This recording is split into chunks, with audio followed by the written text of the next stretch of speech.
Lecture de la deuxième lettre, Ariel Shipman à la psychiatre. Glenn Vervorsh est venu, il s'est assis là. Quand Glenn Vervorsh arrive quelque part, l'ennui le plus mortel s'abat. Glenn Vervorsh est l'homme le plus ennuyeux de la Terre. Je suis affirmatif sur ce point, il n'existe nulle part où que ce soit plus mortel que Glenn Vervorsh. Glenn Vervorsh s'est assis là et a attaqué sur sa Nissan un Tino, conçu en France, fabriqué en Angleterre et acheté en Belgique. Je l'ai acheté en Belgique, m'a-t-il dit. 4 000 € de moins qu'en France, un Tino de Nissan, dessiné en Provence, dans un bureau d'études par Nissan France, ensuite fabriqué en Angleterre selon les critères continentaux, c'est-à-dire conduite à gauche, pour être vendu un peu partout en Europe. J'ai dit à Glenn Vervorsh que le tapissier Roger Cohen, qui a tapissé ce fauteuil, s'estimait l'homme le plus heureux du monde parce qu'il n'avait pas de voiture. Après la guerre, et je dis à Vervorsh, Cohen était le premier à avoir une voiture. Il avait l'avenue d'Italie pour lui tout seul, aujourd'hui il est le seul à ne pas en avoir, et il se considère comme l'homme le plus heureux du monde. Le tapissier Roger Cohen a tapissé ce fauteuil qui s'effiloche, se délite et, de mon point de vue, pourri de l'intérieur. J'ai dit à Roger Cohen, pendant que vous êtes l'homme le plus heureux du monde, moi je suis assis sur une merde qui pourrit de l'intérieur, monsieur Cohen. Et j'ai ajouté, monsieur Cohen, vous n'êtes pas l'homme le plus heureux du monde, vous mentez. Vous avez 100 ans, vous avez été éjecté de chez vous, vous croupissez dans une maison de retraite que vous appelez foyer, en réalité un bagne pour juifs mourants. Vous n'avez pas de voiture, parce qu'il serait abracadabrant que vous ayez une voiture. Vous dénigrez la voiture parce que vous n'avez plus le droit de conduire. C'est minable. Alors que vous, Glenn, et je dis à Glenn Vervorsh, vous êtes jeune, vous croquez la vie. Vous avez raison d'acheter ce Tino, encore que, ai-je pensé, vous en critiquez les suspensions. Vous avez même prononcé le mot trépidation, mais ça je l'ai pas dit, non. Encore que vous le trouvez trop bruyant, particulièrement au ralenti, ce qui pour moi constitue un défaut majeur. Encore que vous semblez éprouver une sorte de regret nostalgique pour la Corolla Verso de Toyota, que vous n'avez pas choisi, mais ça je ne l'ai pas dit, non. Beaucoup trop dangereux avec Glenn Vervorsh, rien de personnel, rien qui ressemble à un dialogue. Ensuite il s'est orienté de lui-même, sans que je l'y pousse, sur les origines de son nom. Vervorsh, m'a-t-il dit, vient de l'indo-européen Verun, qui signifie soleil, et de la désinence Vorsas, qui veut dire ordonné. En fait, il y a eu une palatalisation. Au lieu de Vern Vorsas, il y a eu un DZ, caractéristique du lituanien, qui a donné Vervorts, avec des Z, puis Vervorsh. Il est très calé. Il va sur les banques de données des Mormons, car les Mormons sont des champions de généalogie. Au plan strictement médical, docteur, j'entends à l'intérieur du protocole curatif que vous avez mis en place, vous devriez réfléchir sur le bénéfice des visites d'un Glenn Vervorsh, quand il y avait déjà, dois-je encore vous le dire, de façon formellement contre-indiquée, un Serge Ottonweil. Glenn Vervorsh est venu pendant des années enseigner l'anglais et d'autres matières aux enfants. Maintenant, on me le fourgue, je ne sais pas pourquoi on me fourgue Glenn Vervorsh. J'ai droit à Glenn Vervorsh et à Serge Ottonweil, un ancien collègue devenu consultant en droit. Les deux êtres les plus mortels de la planète, encore qu'il faille les distinguer, 1 heure avec Serge Ottonweil équivalent à 20 minutes de Glenn Vervorsh.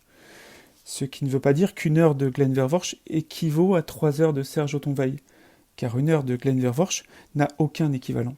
On peut toujours déduire, à condition de rester dans une zone encore palpable, c'est-à-dire une zone inférieure à 60 minutes, que Glenn Vervorsh est 3 fois plus chiant que Serge Ottonweil, bien que ce soit très difficile et pour ainsi dire inconcevable, à qui a fréquenté Serge Ottonweil, qui se présente lui-même comme juriste-consulte. C'était criminel d'imposer aux enfants un Glenn Vervorsh, oui, criminel. Mais pouvait-on le savoir ? Nadine se figure qu'il me faut de la compagnie, comme si la compagnie des hommes se valait, comme si un Glenn Vervorsh ou un Serge Ottonweil étaient des entités inoffensives. J'ai dit à Nadine, dans l'état de délabrement où je me trouve, délabrement psychique et physique, et non pas cérébral, crois-tu sincèrement que je puisse être distrait par Serge ? Serge Ottonweil ne distrait pas, Nadine. Serge Ottonweil dilate l'instant et le gobe. Je suis en luge vers la mort, docteur, tel que vous me voyez. Dans la luge de mon ami Arthur Schopenhauer. Nadine me fourgue le jurisconsulte qui a prononcé lors de sa dernière visite 8 fois le mot croissance. Les hommes normaux du dehors, je ne les supporte plus. Les hommes normaux du dehors qui croient en l'avenir, comment les endurer ? Tous ces défaits, la tapisserie de Cohen et Spinoza. Complètement effilogé Spinoza. Ottonweil est très admiratif de la croissance chinoise. D'après lui, dans 100 ans, tout le monde parlera chinois. Je me demande s'ils ne sont pas déjà mis au mandarin avec sa femme. J'étais timide, jeune. Après, non. Maintenant, oui, je suis redevenu timide. Avant ma décrépitude, un Ottonweil n'aurait jamais eu prise sur moi. Il vient me voir en cravate, il prend la peine de venir me tuer en cravate. Ou bien est-il en cravate à longueur de temps ? Oui, il se peut qu'il soit constamment en cravate maintenant. Je peux comprendre qu'on soit constamment en cravate. J'ai une nostalgie de la cravate. Une tristesse terrible à voir ses pans pendant dans l'armoire, en attente de quoi? Des couleurs désœuvrées dans le noir. Je mettais toujours une cravate en cours. Je mettais ma belle cravate du jour, je partais distribuer les mots de la philosophie, les mots inaccessibles, les uns par-dessus les autres. C'était comme une maison de l'orgueil. On ne peut pas dire au revoir aux mots sans un certain chagrin. Il faudra d'ailleurs m'expliquer la physiologie du chagrin, docteur. Je balance entre chagrin et ennui. Le chagrin me sert à récupérer un peu de puissance que l'ennui vient effondrer aussitôt. J'oscille comme les accents entre l'aigu et le grave. Je n'ai jamais pu maîtriser les accents. L'accent aigu, l'accent grave, jamais rien compris. J'ai intégré les raisonnements les plus spéculatifs, jamais les accents. Dites-vous que quand j'écris un accent, j'ai effectué un travail de faussaire pour que le trait puisse être lu de deux manières, le lecteur choisit. Au tableau, dans les corrections, partout, jamais de figure définitive. Rien ne vous sauve. Le travail, longtemps, j'y ai cru, je veux dire l'activité qu'on appelle travail, mais qui n'est que diversion de la mort. L'activité vous sauve, l'agitation furieuse. Divertissement auréolé du prestige jusqu'à ce que ça s'effondre. Un beau jour, colloque, cours, conférence s'effondrent. On farfouille dans les dossiers, les feuilles empilées, revues, brouillons, thèses, paperasse, mélancolie violente, invitation, lettres, honneur, membre de ceci, membre de cela, membre de tout, membre à la folie. Demain, et puis demain, et puis demain. Mon maître Deleuze n'a pas été tellement aidé par Spinoza quand il s'est jeté par la fenêtre, quoi qu'on en dise. Il dit mon maître Althusser, quand il a étranglé sa femme, avant de la décorer avec un morceau de rideau rouge. Qu'est-ce qu'on a appris d'une matière qui ne répond jamais? Louis a mis un pan de rideau, en biais, sur la poitrine de sa femme gisante, en biais, de l'épaule jusqu'au sein opposé. Une petite touche finale opérée dans le calme et la dévotion de la mort. Une mort provoquée par lui, mais temporisée par ce geste.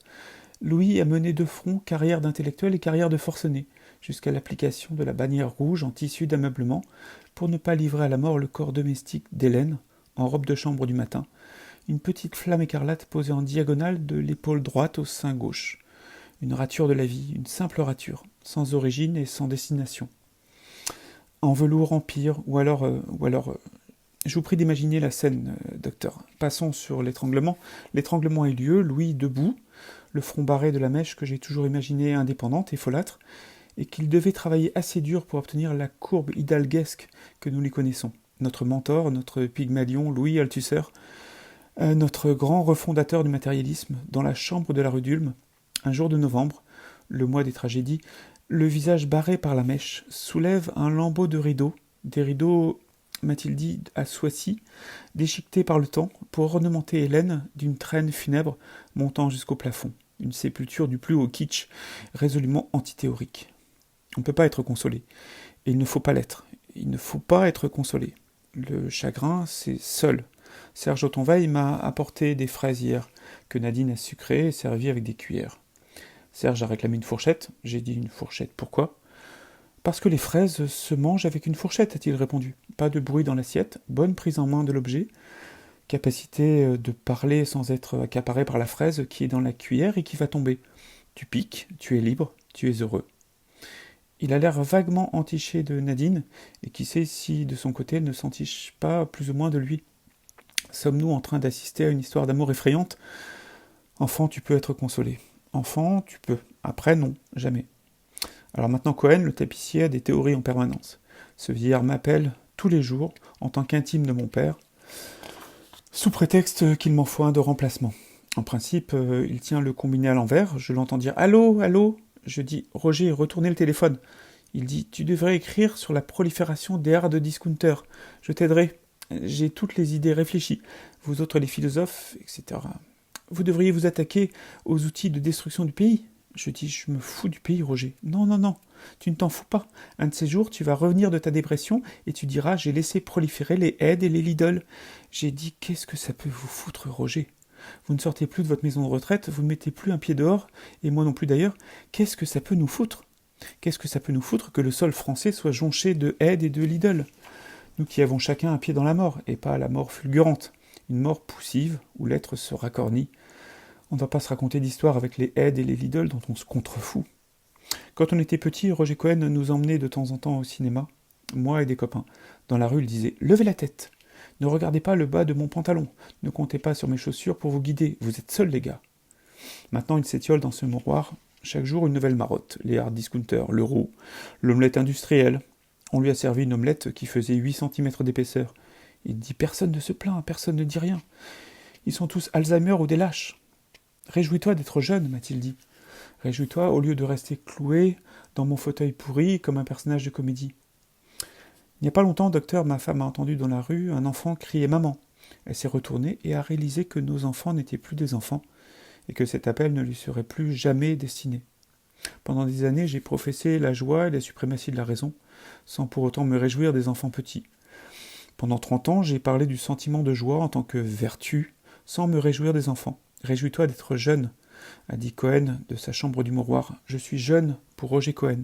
Pour Roger Cohen, la terre n'est qu'intensive jeunesse. » Je suis allé dans son foyer. Quand je sortais encore, je ne sais pas comment on tient 2 minutes dans ce genre d'endroit sans avoir envie de se balancer. D'ailleurs, il faut demander l'autorisation pour entrebâiller sa fenêtre. Le directeur dit « Je veux bien entrouvrir la fenêtre de la chambre de M. Cohen, mais ne l'ébruitez pas. La plupart de nos résidents n'ont plus leur tête et peuvent se jeter dans le vide comme un rien. Alors que, de mon point de vue, ne peuvent se jeter que les gens en parfait état mental. Le cinglé n'a pas idée de se jeter, en tout cas pas plus de là que d'ailleurs. La cravate de Tonweil, dont la dernière représentait un assortiment de tritons, me fouette comme si on avait ouvert une fenêtre et laissé entrer une bourrasque du dehors. Je veux qu'on ferme les portes et qu'on ferme les fenêtres. Je ne veux plus sentir le souffle d'aucun événement.